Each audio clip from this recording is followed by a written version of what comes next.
Boa noite, pessoal.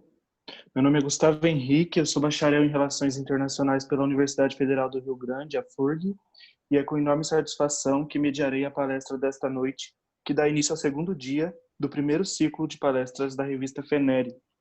Esse espaço é resultado de meses de trabalho e esforço coletivo do corpo editorial da revista.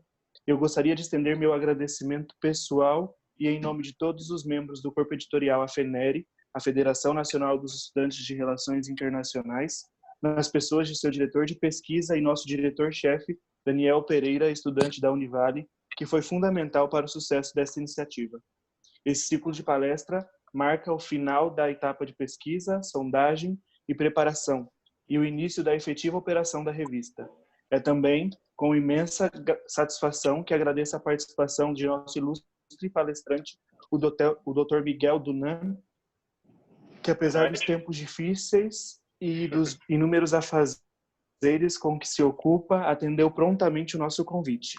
Nosso palestrante de hoje é pós-doutorando no Departamento de Graduação em Geografia da Universidade Federal do Rio de Janeiro, doutor em Ciência Política na área de concentração de estudos estratégicos do Programa de Pós-Graduação em Ciência Política pela Universidade Federal do Fluminense, em co-tutela internacional com a Universidade de Sorbonne, na França, mestre em Estudos Estratégicos da Segurança e da Defesa na área de concentração de análise e avaliação de políticas públicas de defesa nacional na Universidade Federal de Fluminense.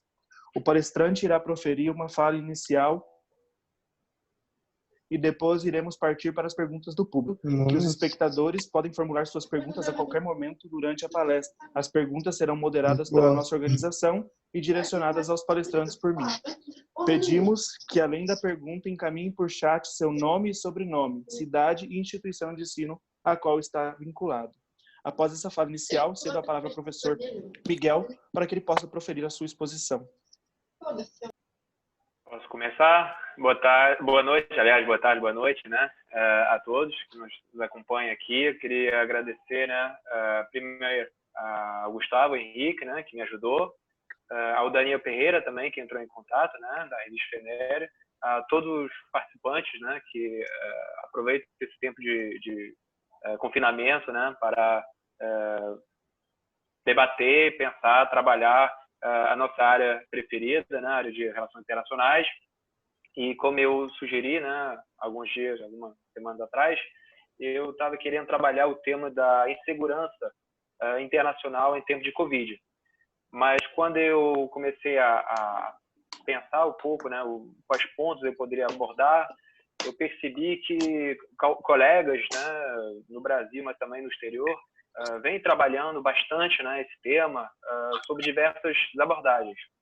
Eu estou pensando, pelo formato, né, de ser relativamente breve, uma meia hora de palestra, enfim, de pontos que eu gostaria de abordar. Eu não sei se eu vou conseguir todos, eu tenho aqui um cronômetro, né, para tentar deixar tempo para as eventuais perguntas, e espero que vocês terão algumas perguntas, mas eu não vou trabalhar os aspectos específicos, né, da pandemia, por exemplo, a questão das suas origens, os desdobramentos, as questões geopolíticas também. Inclusive, hoje, algumas lives debateram essas questões na FMG, por exemplo. Eu também recomendo no YouTube, né, o canal do Átila Yamarino, para quem quiser abordar, né, sobre a questão específica. O que me interessa, na verdade, né, mais é tratar, né, de abordar, analisar a questão da saúde, colocar alguns pontos que eu fui levantando. Não é a minha área de atuação, né, a questão da saúde, eu sou mais, diria, especialista, entre aspas, nas questões de segurança, na área de fronteiras, trabalhei muito na Amazônia, principalmente, mas essa agenda de segurança internacional começa, né, no final dos anos 90, a insistir, de certa forma, a trabalhar outras formas. Os estudos críticos de segurança internacional foram determinantes nessa área. Então, eu gostaria de trabalhar a questão da saúde e da insegurança humana. Então, é um tema que vem me interessando, porque a meu ver, eu percebo que a comunidade internacional, os atores, as organizações internacionais mostraram nas últimas semanas, meses, confesso, perdão, que com o confinamento eu perco um pouco a noção do tempo, imagino que todo mundo está passando por isso, mas os debates, né, as perguntas, as angústias, de certa forma, da comunidade internacional mostram que parece que nós estamos descobrindo ou redescobrindo alguns surtos, né? Desde a gripe espanhola até o surto mais recente de ébola em 2014, nós não temos resposta, né? Ou pelo menos estamos carentes de análise. E eu gostaria e isso vai ser meu ponto, né, principal, de mostrar que a comunidade internacional e principalmente no final da Segunda Guerra Mundial, né, a comunidade começou a pensar essas questões, portanto, não se trata necessariamente de uma novidade. Nós, na segunda parte, eu acho que a gente temos tempo, né, de debater o papel dos Estados Unidos, da China, da União Europeia, dos países latino-americanos também, nesse problema, em tempo de Covid, mas eu vou querer utilizar um pouco de uma ferramenta que eu gosto muito, que é a história, né, para tentar contextualizar isso. Então, no primeiro momento, né, a gente observa que no final do século XIX, a questão da saúde ela é considerada importante, né, principalmente na Alemanha, né, e na Inglaterra, por uma questão, eu diria, de saúde para preservar, obviamente, né, os impérios, né, que estão se construindo, né, a gente está numa fase mais moderna dos impérios coloniais, e, portanto, né, a gente tem descobertas importantes, né, principalmente pelo Roberto Koch, por exemplo, antrax em 1876, a tuberculose em 82, e no ano seguinte o cólera. Então, os estados começam a pensar, de certa forma, métodos, políticas públicas para intervir nesse domínio, né? Então, a gente observa que já no final do século XIX, essas questões começam a aparecer. Outra abordagem, outra questão também que para mim é importante é pensar que a questão da insegurança humana, pelo menos essa questão da pandemia, ela também tem a ver com o fluxo do comércio. Então, a segurança, garantia de segurança do comércio internacional, ela passa também pelo fato de que os grandes movimentos de pessoas, de capitais, de mercadorias, no final do século XIX, foi determinante para a sua aceleração. Obviamente, alguns pontos, vocês verão, eu vou tentar afirmar essa argumentação, alguns pontos que eu vou evocar rapidamente são muito, eu diria, atuais, né? Várias questões que nós estamos abordando hoje foram também debatidas no passado, né? Por outro lado, nós temos também uma medicina durante os impérios, e aí a gente tem os trabalhos, por exemplo, do Komarov, né, numa perspectiva pós-colonialista, que trabalha justamente o corpo como controle do sobre o colonizado, né, do colonizador, né? Então, de certa forma, é um instrumento para, de certa forma, eu diria, ter uma certeza de que todo esse processo pudesse maximizar os lucros, né, e proteger também os colonos, né? Então, existe também toda uma ampla literatura, e nós tivemos, né, algumas semanas atrás, a possibilidade, se não me engano, do Instituto Pasteur na França, de realizar alguns testes na África. Alguns de vocês devem lembrar agora, né? Isso gerou um grande impacto, né, na comunidade internacional, uma série de críticas de países africanos, obviamente, porque eles foram sensibilizados, né?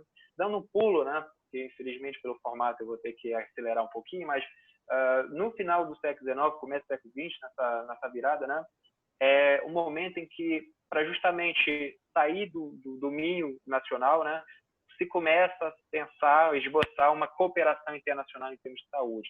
Então, isso é muito interessante, porque, de certa forma, de 1851, mais ou menos, né, quando, de certa forma, são lançadas as grandes conferências, até o começo da Segunda Guerra Mundial, a gente vai ter uma série de conferências que vão, de certa forma, marcar ou balizar o caminho para regulações internacionais na área de saúde. E isso é um ponto fulcral, né, quando a gente for debater justamente, né, a questão da segurança humana em 2020, né, é justamente como os estados reagem, e alguns deles, inclusive, contestam as regulações internacionais, principalmente da OMC, e por isso, né, é preciso repensar, de certa forma, o papel dessas organizações. No caso, né, a gente vai ver que a Liga das Nações já tinha uma estrutura, né, a Organização da Saúde, perdão, dentro da Liga das Nações, foi determinante nesse aspecto, mas anteriormente a isso, né, a gente já tem o Ofício Internacional de Higiene Publique, criado, né, no começo do século XX, em 1917, na França, que tratava justamente de higienizar. Então, isso a gente tem esse movimento que é interessante, entre, de um lado, né, um processo de colonização que está chegando, né, a seu ápice, talvez, né, no começo do século XX, e também uma grande preocupação em cooperar na área internacional. Obviamente, existe um interesse duplo, né, de um lado, manter, né, a preeminência, né, o protagonismo dos países europeus na questão da corrida colonial, enfim, nesse domínio do sistema internacional, mas também garantir que, de certa forma, houvesse, após a Primeira Guerra Mundial também, um amparo das populações, e por isso a gente teve em 1919, né, a criação da Federação Internacional da Cruz Vermelha e das Sociedades do Crescente Vermelho também, que foram determinantes nesse sentido. Dando um pulo também, de novo, para o final da Segunda Guerra Mundial, né, não se tratou, obviamente, de uma pandemia, mas o conflito deixou marcas importantes, né? E um grande problema, né, foi justamente de reorganizar esse sistema internacional. Hoje a gente não vai fazer esse trabalho, mas é evidente que os grandes vencedores, né, os Estados Unidos, União Soviética, né, pensaram, né, em criar instrumentos para que seja possível pensar, né, de certa forma, uma cooperação, embora, obviamente, no âmbito da bipolaridade, mas, de certa forma, os dois atores buscaram financiar uma organização internacional no molde, né, da Organização da Saúde da Liga das Nações, e aí a gente teve, em 47, né, um grande surto, né, anotei aqui, no Egito, que matou do cólera, né, matou cerca de 20 mil pessoas, e foi um momento importante, né, porque, de certa forma, a comunidade internacional ficou mais atenta a isso, né. Outro ponto muito importante, né, foi justamente quando a OMC, criada em 47, a OMS, perdão, a OMC não, a OMS, criada em 47, ela atualiza, de certa forma, as regulações internacionais de saúde, que passam a vincular todos os estados entre eles. E isso é um ponto muito importante, porque, de certa forma, a gente tem o problema, né, que vai ser o marco atual, né, de certa forma, voltando às questões internacionais contemporâneas, né, é a questão da soberania.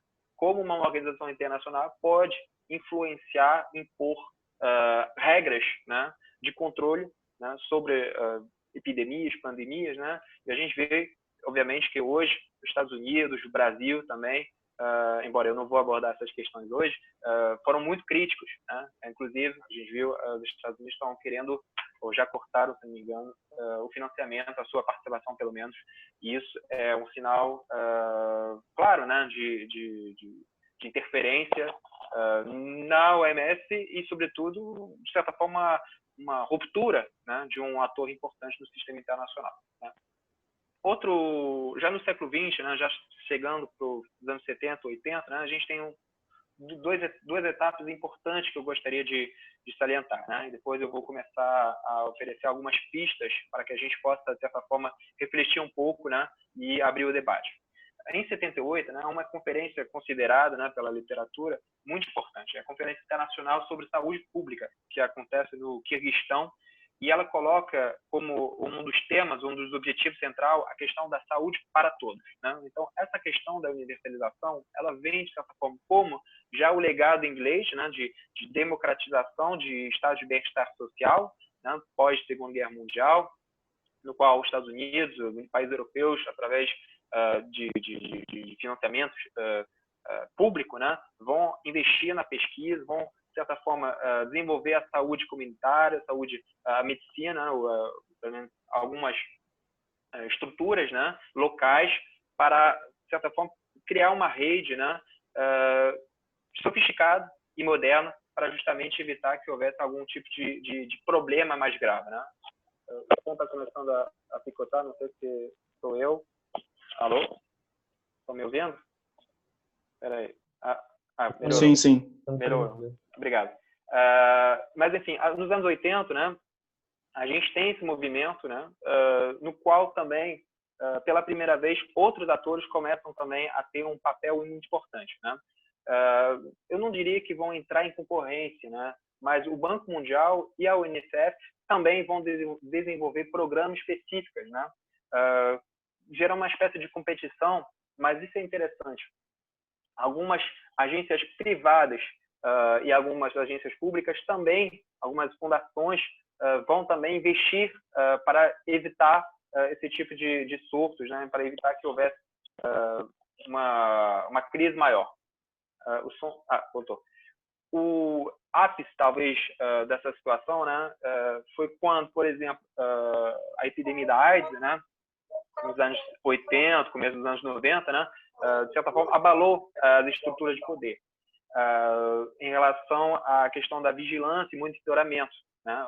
Houve uma preocupação, né, se alguns estudantes de Rio assistissem a alguns documentários, né, havia realmente um medo. Tanto é que, por exemplo, a AIDS foi incluída, né, nos relatórios da CIA no final dos anos 2000, né, em 1999, ainda como risco à segurança nacional do próprio país, né? Então, os Estados Unidos consideravam que a AIDS era um problema muito grave, um risco, eu diria, para a sua segurança humana, né?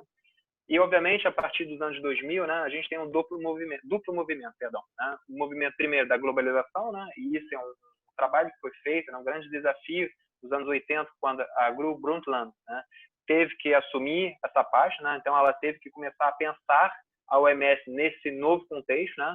Por outro lado, também, nos anos 90, a questão da liberalização, né, então a flexibilização e o afastamento um pouco, né, do mercado, do Estado Nacional em relação a essas questões.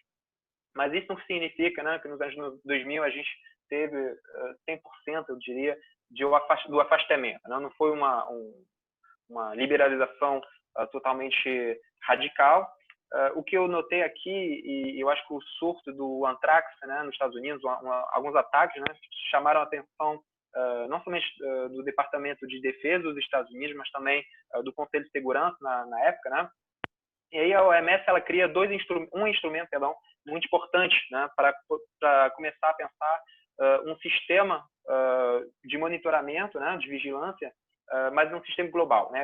Chama-se o Global Outbreak and Alert Response Network, né, o GOAR, né, que buscou justamente mobilizar e através, por exemplo, da internet, né, que tinha sido criado nos anos 90, né, e começou eu diria, fortalecer redes, né, de dados, compilação de dados. Hoje, como a gente viu, né, e é muito claro isso, nós temos vários sites que permitem acompanhar, né, a evolução, a compilação de dados, né, para saber quando, né, eventualmente fazer modelos, a partir de modelos matemáticos, imaginar como a gente consegue achatar a curva, né, fazer, enfim, um exercício de prospectiva, né?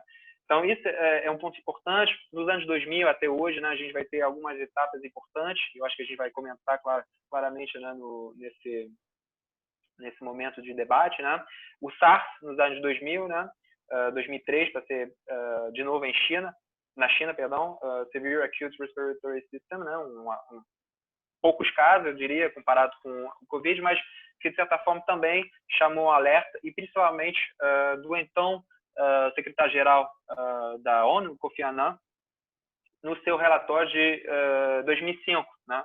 Ele explica, né, que justamente é preciso pensar modelos, né? É preciso pensar, eu diria, essa questão à luz não somente do passado, né? Ou seja, dos surtos passados, mas, sobretudo, né, dos instrumentos, mas preparar o futuro, né?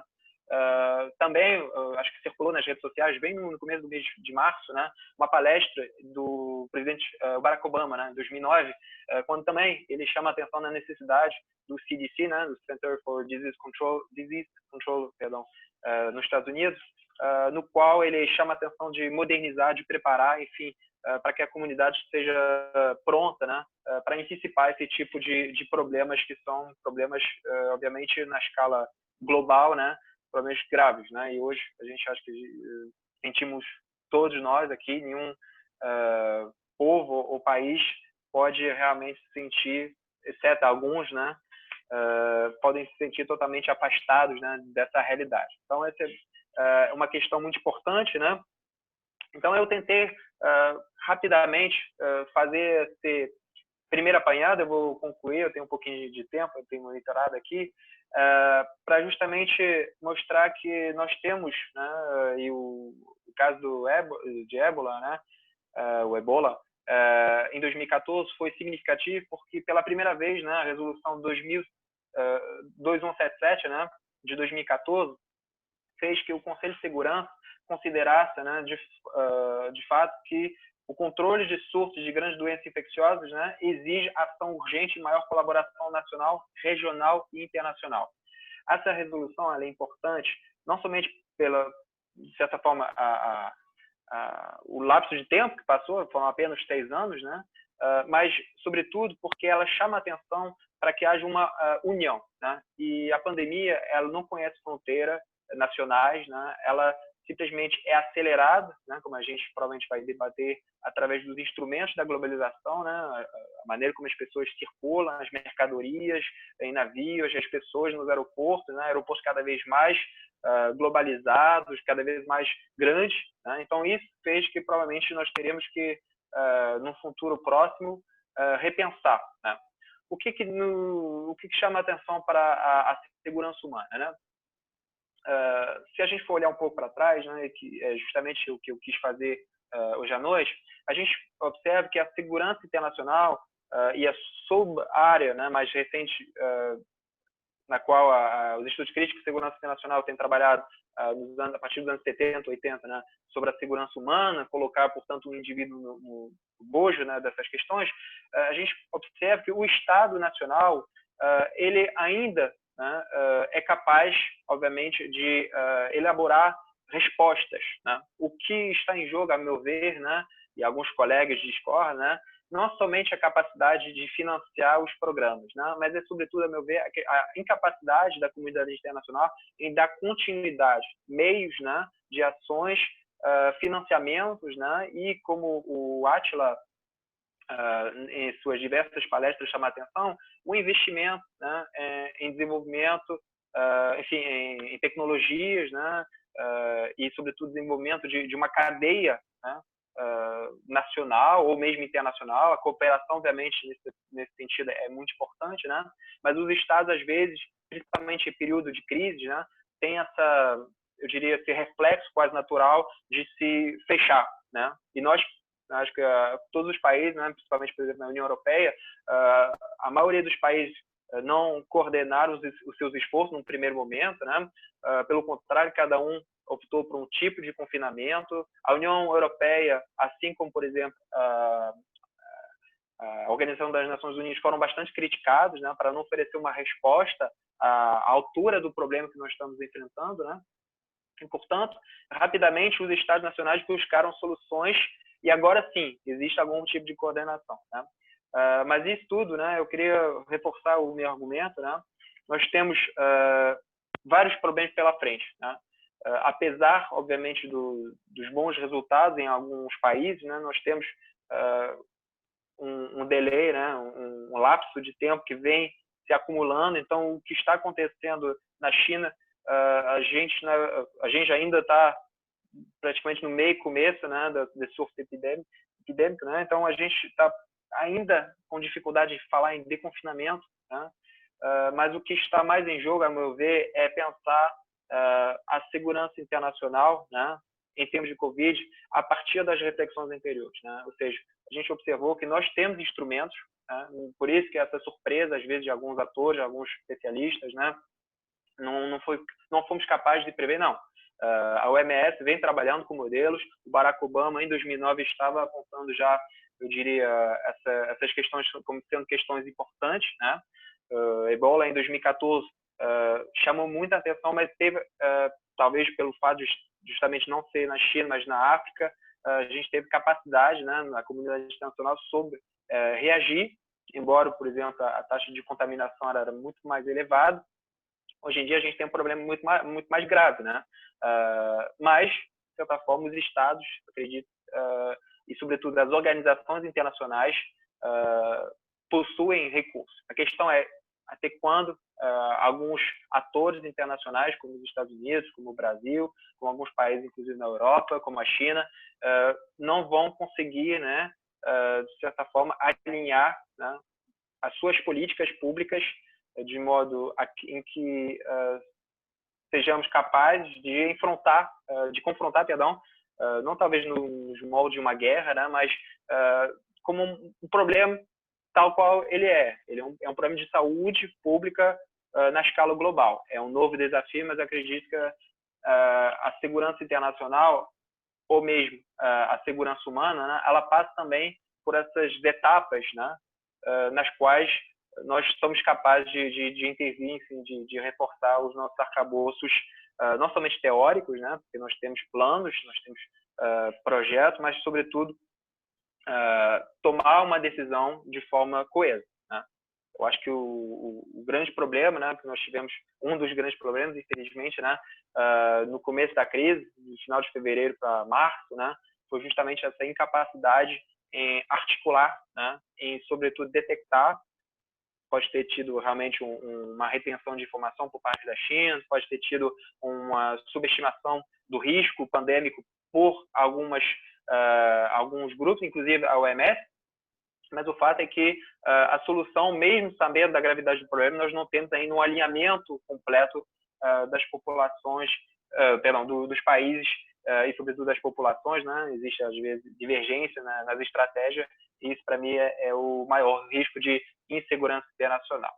Então, gente, eu acho que eu vou terminar por aqui. Eu já estou falando mais ou menos uma meia hora, e eu vou tentar colocar aqui, aumentar para ver algumas perguntas. Agradeço de novo a oportunidade oferecida pelo Daniel, pelo Gustavo, pelo Bernard, que está ajudando aqui também, que eu não conhecia, e espero ter respondido, ou pelo menos esclarecido alguns problemas sobre segurança nacional hoje à noite. Legal, muito obrigado, professor Miguel. Nós já temos aqui algumas perguntas. Eu tinha formulado uma minha, mas a minha eu vou deixar de lado, assim, para a gente dar prioridade para os participantes. E aí depois eu te pergunto a minha no inbox. Uhum. A Adriana, da Universidade do Porto, perguntou: como lidar com os imigrantes ilegais em época de Covid? Obrigado. Eu vou pegando várias ou respondo uma a cada uma? Uma a cada uma, né? Acho que 7 dá vamos para... uma cada uma. Isso. Tá, perfeito. Olha, eu realmente, como eu disse no começo, né, eu não trabalho especificamente sobre questões de migrações internacionais, mas para lhe responder, né, o trabalho de hoje, eu diria que há um exemplo interessante no qual a gente talvez possa se inspirar. De certa forma, o muro, né, entre Estados Unidos, né, e México, né, o famoso muro do Trump, não acabou, né, em 2016. Ele colocou isso como pauta, né, da sua campanha na primeira, enfim, na eleição de 2016. O Trump não conseguiu, e, de certa forma, a migração no sentido inverso, né, do México para os Estados Unidos, começou a se invertir. Alguns, diria, norte-americanos queriam entrar no México, né, para justamente fugir dessa crise. E aí o México também, e eu diria, algumas autoridades começaram a criticar, né? Quer dizer, quando é do interesse deles, eles fecham as fronteiras, mas quando é do interesse deles de sair do país, eles querem as fronteiras abertas. Outro exemplo importante, não, eu diria, em relação a isso, né, o que fazer com o imigrante, eu acho que o migrante, né, os imigrantes ilegais, né, em época de Covid, eles precisam de apoio. Eu daria o caso de Portugal, né? Portugal, que é um pequeno país, né, que se beneficiou, por exemplo, dessa costa do Atlântico para justamente olhar o que estava acontecendo na Itália, na Espanha vizinha, e decidiu, acho que num esforço de solidariedade, né, de legalizar talvez temporariamente, eu teria que verificar, mas para justamente oferecer o acesso, né, ao sistema de saúde pública, né?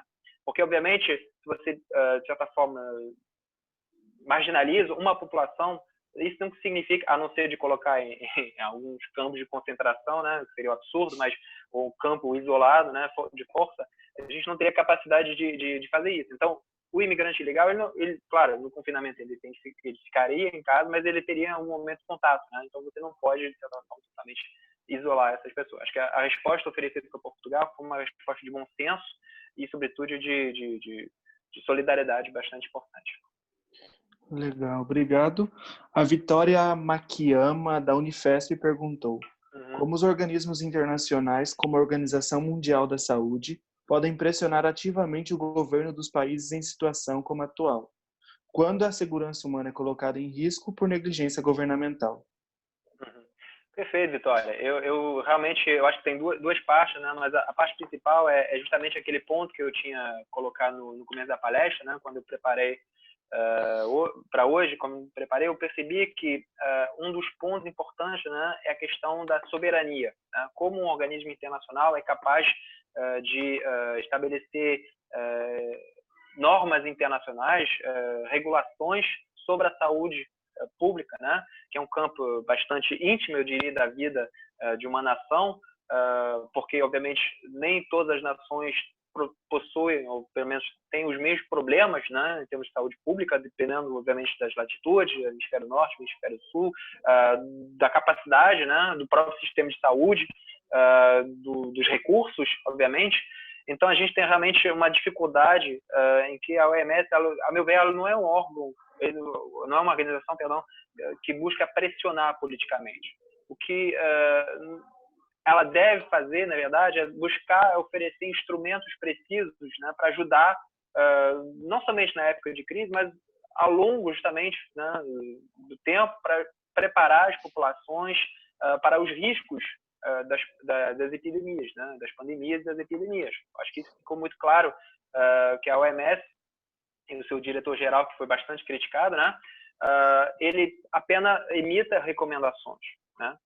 É claro que, obviamente, se um país, num momento global como o nosso, né, não for capaz de acompanhar, né, se, por exemplo, a questão do confinamento não for respeitado, todo esse trabalho está praticamente em vão. Então, para terminar rapidamente aqui essa pergunta, a gente tem um caso interessante da Suécia, né, país nórdico, né, que tem capacidade, um sistema de saúde moderno, que decidiu flexibilizar, né? E hoje, né, diferente da Noruega, diferente da Finlândia, diferente da Dinamarca também, está tendo um surto muito alto, né, de casos de Covid, enquanto os outros países conseguem, de certa forma, ter um nível bastante razoável. Então, realmente, a OMS ela não consegue, eu diria, pressionar tanto. Os países deveriam seguir, né, obviamente, essas normas internacionais.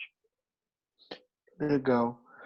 O Tairlan Melo, ele não disse de onde ele é, mas ele perguntou: como você acredita que será o cenário brasileiro após essa crise em relação às mudanças com as fronteiras, vistos e etc?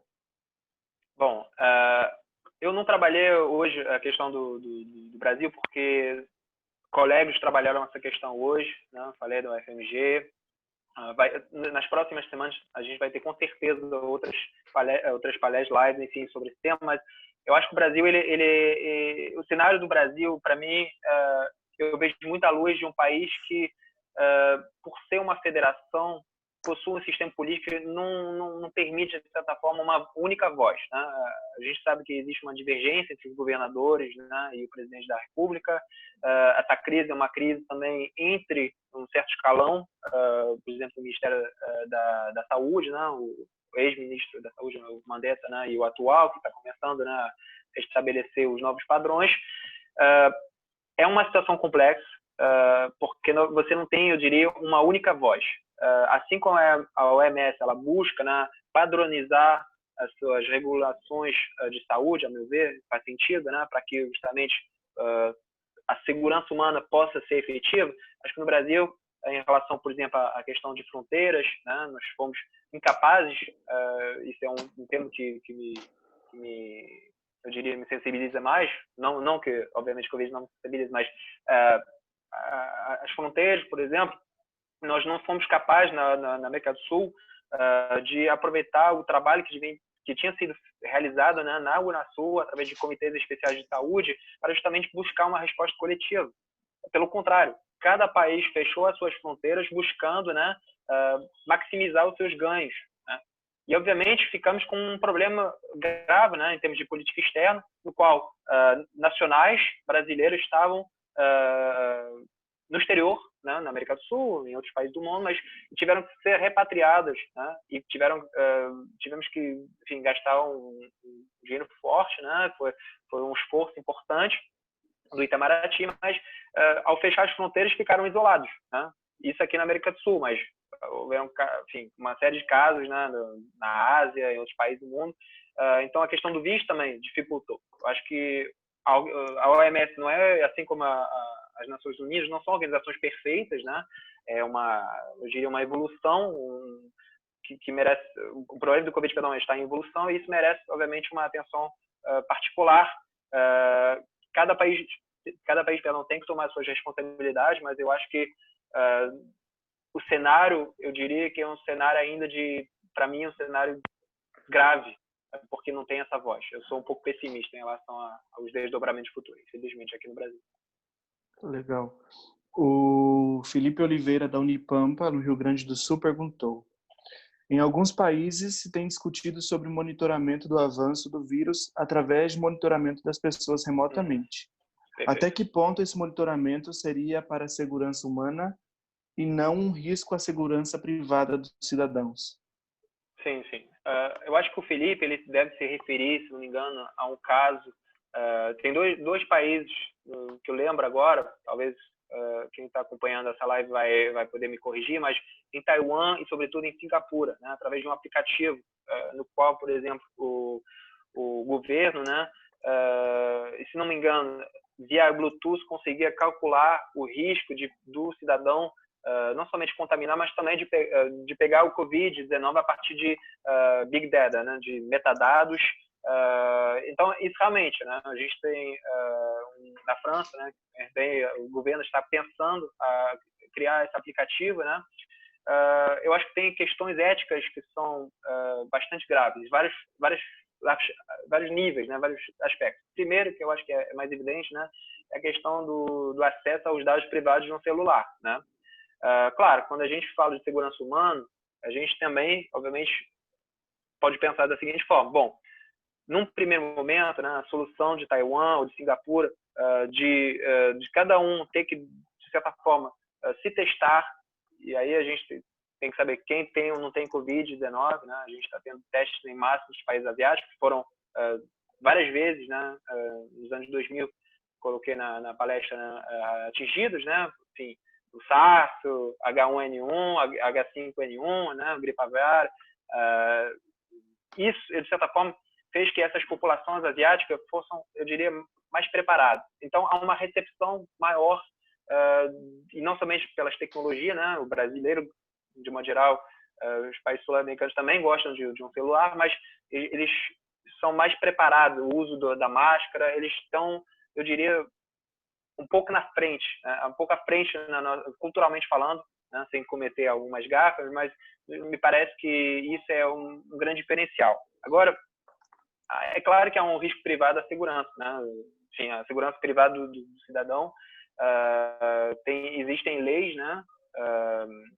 Lei para, como é que era, do governo Dilma, me escapou agora, mas enfim, a questão da regulamentação da internet, enfim, das redes sociais.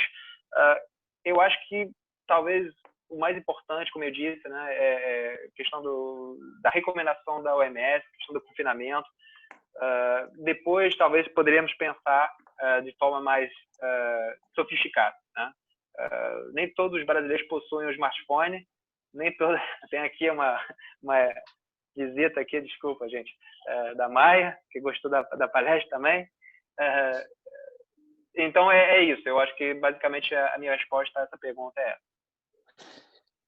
O Bernard perguntou: tem havido muitas críticas pela falta de coordenação internacional e em algumas entidades internacionais tem sido falado na criação de uma constituição internacional de modo a estabelecer regras e parâmetros para tratar de temas de relevância mundial, como pandemias. Por outro lado, vemos instituições como Nações Unidas e a própria União Europeia perdendo a capacidade de articular questões internacionais entre os países signatários. O que podemos esperar para o futuro? Olha, esse exercício de... Não vou falar de futurologia, porque eu acho que eu gosto de perspectiva. Eu acho que tem gente que gosta de pensar em cenários. Eu tenho dificuldade, porque muitas vezes, para não dizer sempre, né, os cenários acabam não ser... enfim, alguns sim, né? Não vou falar todos, mas... o que nós podemos falar, né? Primeiro me chamou a atenção na pergunta, né, a questão da Constituição Internacional. Bom, a Organização das Nações Unidas, né, ela é uma organização que festejou, né, os seus 75 anos, né? Ela é relativamente recente, mas possui também um know-how, uma experiência, né? Mas o esforço de coordenação, né, a capacidade dos Estados em desenvolver estratégias próprias, né? Eu acho que num período de crise sempre será superior, né, a qualquer tipo de acordo, né, mesmo havendo regras, né, ou parâmetros, né, para tratar da pandemia ou de uma pandemia.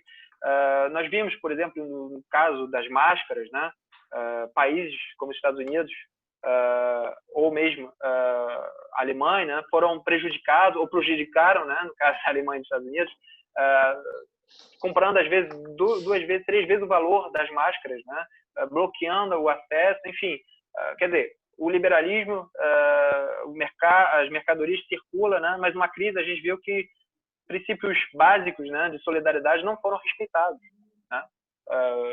Isso é um problema grave, que pode gerar, e eu acho que algumas palestras, né, sobre geopolítica em época de pandemia ou de Covid-19, apontam que os atores, obviamente, podem utilizar regimes autoritários, com certeza, esse período para desenvolver estratégias, né, internas, né, para fortalecer ou endurecer algumas regras internas próprias, né, ou também deixar um recado, né, para o sistema internacional. Quando os Estados Unidos, como eu coloquei no começo da palestra, retiram a sua participação, o seu financiamento da OMS, é um recado claro. O objetivo do Trump é de tirar o crédito, né?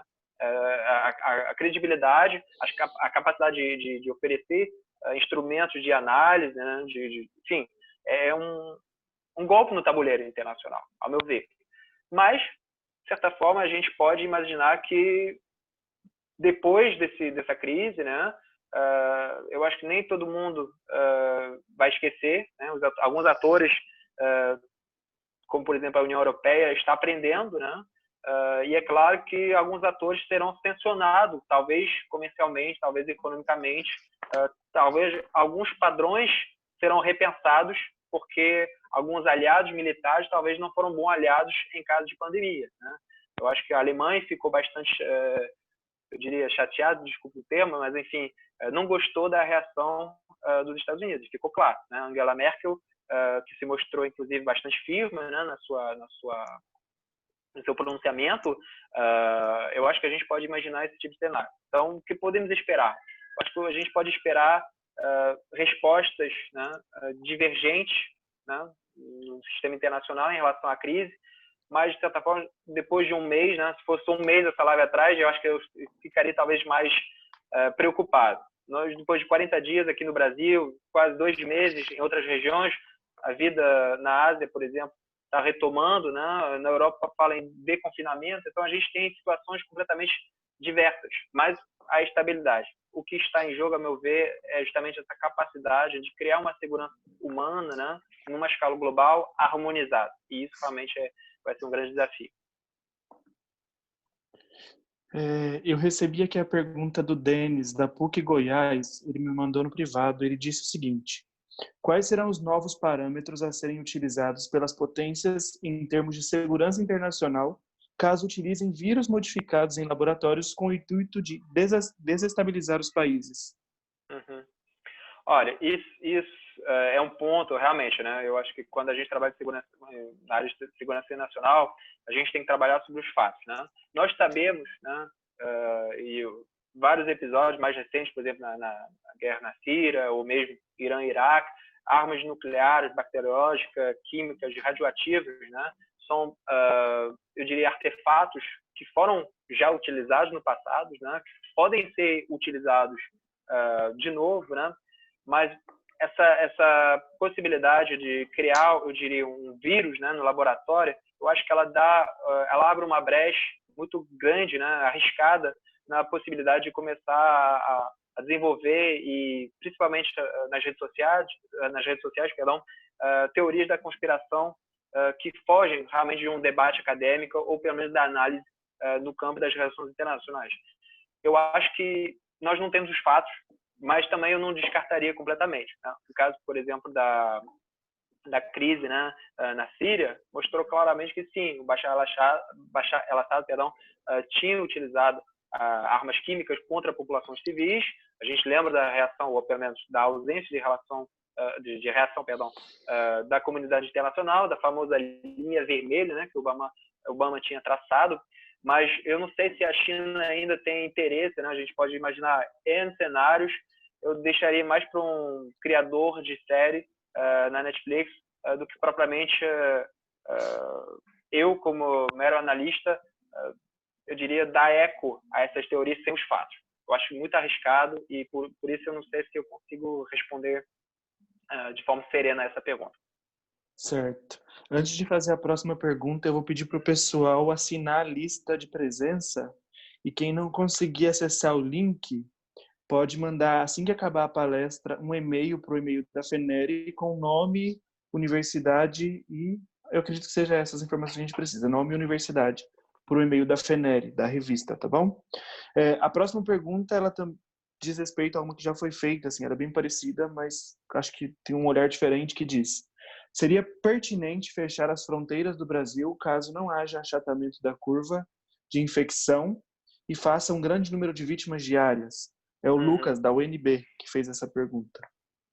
Sim, eu entendo a preocupação do Lucas, mas eu acho que nesse momento que a gente se encontra, né, de confinamento, pelo menos, né, no dia de hoje, eu acho que já não teria um impacto tão grande. Acho que todos os países, salvo engano, né, estão, de certa forma, respeitando. O caso, por exemplo, da Argentina é muito interessante para a gente estudar, né, os efeitos de um confinamento bem realizado, né? Claro, com as devidas,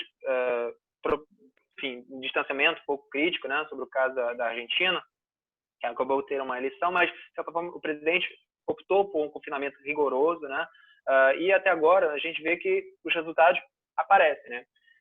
Tanto é que vários, eu diria, observadores na Argentina, exigem que essa fronteira Brasil-Argentina seja fechada, porque o risco não é mais o risco da Argentina, é nosso, né? Nós somos, diria, um local onde existe, por exemplo, eu li isso ontem, eu estava até chocado, de certa forma, ver que em Blumenau, né, em Santa Catarina, portanto, no sul do Brasil, um shopping abriu, enquanto aqui onde eu moro, em Niterói, né, nós estamos dando talvez até um exemplo nacional, né, de confinamento, investindo, né, não estou fazendo propaganda do prefeito, mas realmente a gente tem visto esforços, né, talvez por ser um município com IDH elevado, mas enfim, o esforço de confinamento. Então a gente tem essas assimetrias. Para responder, eu acho que fechar as fronteiras não faz muito sentido hoje em dia, né?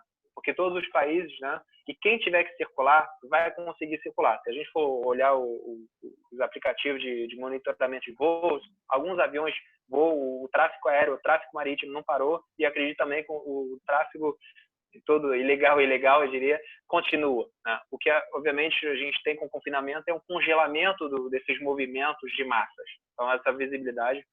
Mas eu não vejo a possibilidade de resolver o problema em função do fechamento de fronteira para achatar uma curva. Inclusive, se a gente flexibilizar agora, e as palestras do Attila mostram que a gente teria o risco de uma segunda onda, que seria pior, porque aí a gente vai prolongar ainda mais essa situação, que vai ser pior para a economia, não somente nacional, mas também internacional. Certo. Eu vou fazer a minha questão, acho que a gente já está se encaminhando para o final. Claro. A minha questão, acho que ela pega um pouco de muito do que foi dito por todo mundo, mas com outro recorte também, que é que, segundo as suas análises, o que você pensa sobre a segurança dos países subdesenvolvidos e em desenvolvimento, como eles poderão garantir a segurança, na verdade, tanto nesse momento de pandemia, enfim, que a gente está passando por essa crise, quanto após esse período de Covid? Você pode repetir, desculpa, começou a picotar o som bem no comecinho dessa pergunta, desculpa. Como Desculpa, países Gustavo. subdesenvolvidos e em desenvolvimento poderão garantir sua segurança tanto durante quanto após esse período de Covid? Entendi. Bom, eu acho que o que foi interessante, né, quando eu fiquei analisando os dados, né, da Universidade Johns Hopkins, porque obviamente como cidadão eu estava bastante preocupado, né, com esse risco pandêmico, no começo de março, né, no dia 15 por aí, e observei que algumas áreas, né, no planeta, algumas regiões não estavam, eu diria, com dados, ou pelo menos com dados bastante reduzidos, né, principalmente na África. E a gente pode observar que países pouco desenvolvidos, ou talvez não subdesenvolvidos, porque hoje em dia, né, as pessoas tendem a falar que estão em desenvolvimento, né, inclusive a África é um continente que vem se modernizando cada vez mais, principalmente nas suas capitais, mas ainda, obviamente, com grandes assimetrias.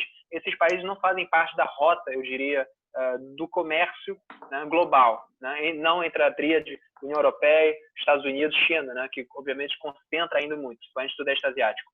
Então, o que para mim, qual seria a reação? Primeiro, o fato de não estar fazendo parte. O segundo, e infelizmente, né, a gente está observando que alguns ministros, né, os chefes de estados africanos estão sendo vítimas, infectados, entre aspas, né, do Covid, é porque, de certa forma, ninguém consegue escapar, né? E essas populações são populações extremamente vulneráveis, né? Então, eu acho que para essas populações, o confinamento, né? Mas o risco é muito grande. Agora, eu não sei lhe dizer exatamente, porque, como eu disse, né, eu não analisei todos os países. Acho que as nações, assim como na América do Sul, nós temos grandes assimetrias. Alguns países, como a Colômbia, como a Argentina, talvez pela dimensão, talvez pelos os sistemas de saúde mais modernos, vão ter mais resiliência, né, para conseguir superar essa crise. Mas imagine que um país talvez como Bolívia, como alguns países do platô das Guianas, possam ter mais dificuldades, né? Mas talvez eles terão outras reações, talvez o modelo, né, de saúde pública, eu desconheço, sinceramente, possa, através de uma resposta mais local, né, dar conta. Mas, infelizmente, o que nós temos como exemplo aqui na América do Sul, né, no caso do Equador, a gente teve um problema muito grave, né? A gente teve esse problema que chocou até, de certa forma, a comunidade internacional, né? Não tem problema. A Maia de novo. Ela vai querer aparecer aqui. Gente, desculpa. Que a Maia, que ela me ajuda, ela me dá todas as dicas, né? Dá tchau. Dá tchau. Mas é isso, tá, Gustavo? É basicamente essa questão que nós temos que lidar, né? São países que vão sofrer, mas nós também sofreremos. Sim, obrigado. Eu gostaria, então, de agradecer ao professor Miguel. Deixa eu ver, tem alguma aqui? Chegou mais uma de última hora. Achei que a gente ia mais encerrar. uma pergunta? Tá bom. Do Bernard. Ele disse que é uma provocação. É preferível morrer de morte rápida pelo Covid ou de morte lenta em decorrência da crise econômica que deverá afetar e até matar um grande número de pessoas? Bom, eu me achava pessimista, mas o Bernard é existencialista, né? Ou misantrope, não sei o que ele é, mas realmente, olha, eu acho que é nenhuma solução, nenhuma das duas. Acho que não podemos, infelizmente, eu acho, banalizar, né? Acho que eu vou também fazer uma provocação. Acho que o presidente da República falou que ele não é coveiro. Também não sou e não quero ser, mas tem que respeitar esse trabalho e a gente tem que, de certa forma, evitar, né? A vida aqui é difícil na Terra, mas no além eu não sei te dizer. Eu acho que a crise, a morte, eu diria, rápida, ela depende, sobretudo, na nossa capacidade de oferecer uma resposta. Eu acho que o Brasil está criando capacidade, né? Os estados estão conseguindo, as Forças Armadas, inclusive, participam desse esforço. O que falta realmente é um momento de união, né?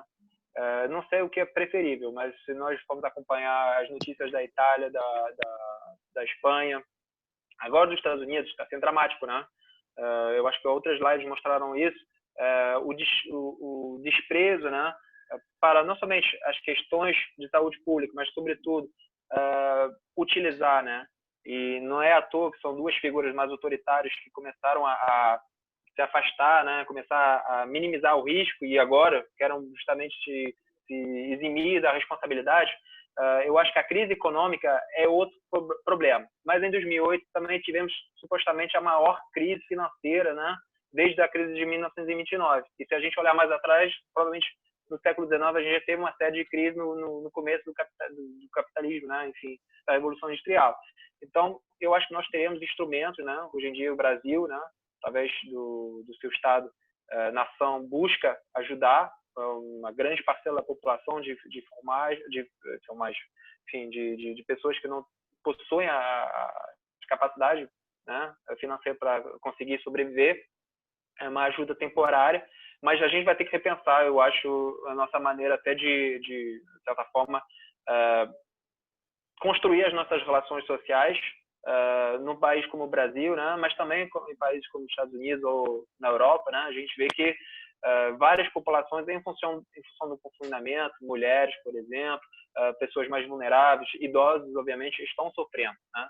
Nós aqui, eu tenho a sorte de morar em Niterói e eu vejo que em outras regiões do Brasil, no norte, por exemplo, onde eu lecionei, até dou um alô para a galera da Unifap, eu vi que, por exemplo, lá em Macapá, o prefeito, né, e o governador estão buscando soluções de forma autônoma. No Maranhão também, no Nordeste também, porque não há ainda esse diálogo horizontal. Então, entre a morte lenta e a morte da crise econômica, eu prefiro o risco eventual da crise econômica, que a gente consegue resolver, espero até lá.